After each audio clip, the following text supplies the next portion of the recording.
नमस्कार मित्रों, मैं रश्मि अपने किस्से और कहानी की दुनिया में आपका स्वागत करती हूँ। आज आपको एक बहुत सुंदर कहानी सुनाती हूँ, एक मोर की कहानी। वृंदावन में एक मोर था और उसने बाल कृष्ण को देख लिया। अब वो कृष्ण की सुंदर छवि उसको देखकर ऐसा मोहित हो गया कि रोज यशोदा जी के दरवाजे पर आकर, नंद बाबा के दरवाजे पर आकर कन्हैया कन्हैया पुकारा करता। उसका विश्वास था कि कन्हैया कभी तो मुझे देखेंगे, कभी तो मुझे मेरे पास आएंगे, खेलेंगे मुझसे। ऐसा सोचकर वो रोज सुबह सुबह आ जाता और उनके दरवाजे पर कन्हैया कन्हैया ऐसे जोर जोर से पुकारने लगता।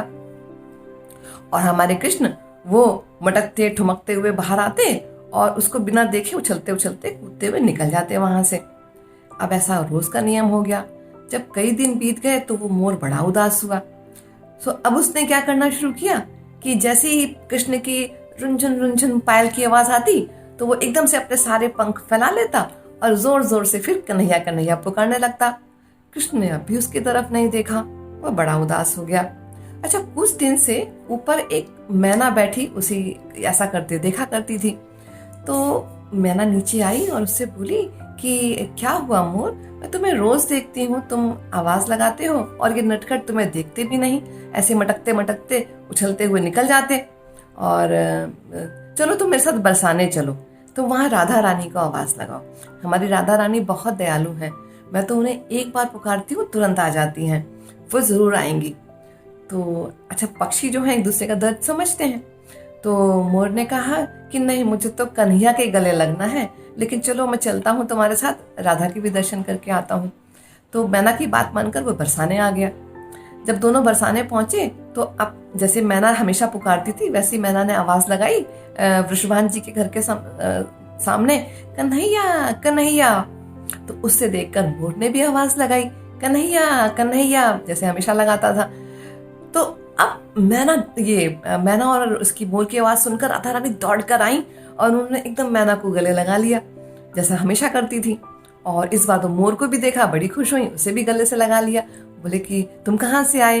तो मोर ने बताया कि मैं नंदगांव से आया हूँ और ये मेरी सहेली है मैना, और आप तो बड़ी दयालु हैं, देखो आपने मेरी एक पुकार सुन ली, मैंने एक पुकार लगाई और आप दौड़ के आई, आपने मुझे अपने सीने से लगा लिया। और एक वो कन्हैया है हमारा, इतना नटखट, रोज आवाज लगाता हूँ और दरवाजे से मटकता हुआ निकल जाता है, मेरी तरफ देखता भी नहीं है। तो राधा रानी मुस्कुराई। उन्होंने कहा अच्छा बताओ तुम कैसे आवाज लगाते हो, मुझे लगा के बताओ।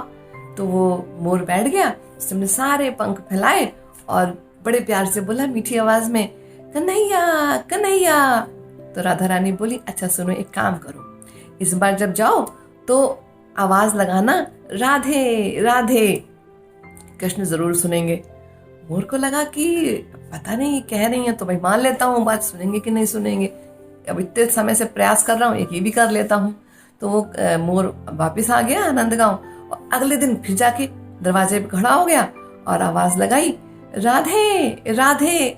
ओ कृष्ण तो दौड़े दौड़े आए और एकदम से मोर को लिपट गए, एकदम गले लगा लिया कि फिर से बोलो। तो मोर फिर बोला राधे राधे, कृष्ण बोले फिर से बोलो, फिर मोरा राधे राधे, फिर से बोलो, ऐसे कई बार हो गया।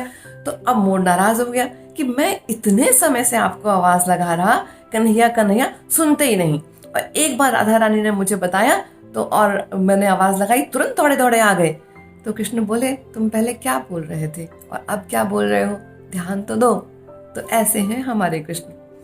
फिर उन्होंने उस मोर का एक पंख लिया और अपने उस पे लगाया, मुकुट पे, और बोले अब तो मैं तुम्हें हमेशा अपने सिर से लगा के रखूंगा। तो इसीलिए मित्रों, मोर जो है ना वो राधे राधे ये आवाज लगाते हैं, ऐसा हमारे वृंदावन में कहा जाता है।